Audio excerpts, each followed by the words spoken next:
बच्चों, आज मैं आपको एक ऐसे गरीब आदमी की कहानी सुनाने जा रहा हूँ जिसकी सबसे बड़ी दौलत उसके पास रखे पैसे नहीं बल्कि उसकी ईमानदारी थी। एक दिन की बात है, एक गरीब आदमी सड़क से होकर जा रहा था। वह बहुत मेहनती और सच्चा इंसान था। चलते चलते अचानक उसकी नज़र जमीन पर पड़े एक थैले पर पड़ी। उसने सोचा, ये थैला किसका हो सकता है। उसने थैला उठाया और खोला। जैसे ही उसने अंदर देखा, वह हैरान रह गया। थैले में चमचमाते हुए सोने के सिक्के भरे हुए थे। अब सोचिए, अगर किसी गरीब आदमी को अचानक इतने सारे सोने के सिक्के मिल जाएं, तो वह क्या कर सकता था। वह उन सिक्कों को अपने पास रख सकता था, लेकिन यह आदमी बहुत ईमानदार था। उसने सोचा कि ये सिक्के उसके नहीं हैं और उसे इनके असली मालिक को ढूंढना चाहिए। उसी समय उसने पास से एक सुनार की आवाज सुनी।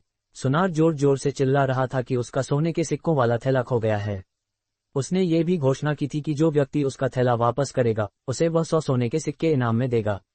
गरीब आदमी तुरंत सुनार के पास पहुंचा और उसे उसका थैला दे दिया। लेकिन अब कहानी में एक बड़ा मोड़ आया। जब गरीब आदमी ने ईमानदारी से अपना इनाम मांगा, तो लालची सुनार ने अपनी बात बदल दी। उसने कहा कि उसके थैले में पहले 200 सोने के सिक्के थे, लेकिन अब केवल 100 सिक्के बचे हैं। सुनार ने गरीब आदमी पर ही आरोप लगा दिया कि उसने 100 सिक्के चुरा लिए हैं। गरीब आदमी को बहुत दुख हुआ। उसने सोचा कि उसने ईमानदारी की और बदले में उसे चोर कहा जा रहा है। दोनों का झगड़ा बढ़ गया।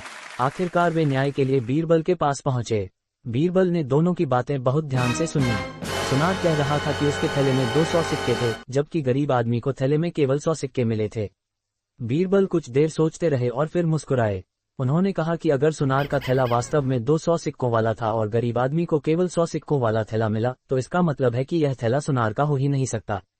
सुनार तुरंत घबरा गया। उसकी चालाकी पकड़ी जा चुकी थी। बीरबल ने समझ लिया कि सुनार केवल इनाम देने से बचने के लिए झूठ बोल रहा था। उन्होंने फैसला सुनाया कि यह 100 सिक्कों वाला थैला ईमानदार गरीब आदमी को दे दिया जाए। गरीब आदमी बहुत खुश हुआ। उसकी ईमानदारी की जीत हुई और लालची सुनार को अपनी बेईमानी की सजा मिली। इस कहानी की शिक्षा: ईमानदारी कभी व्यर्थ नहीं जाती।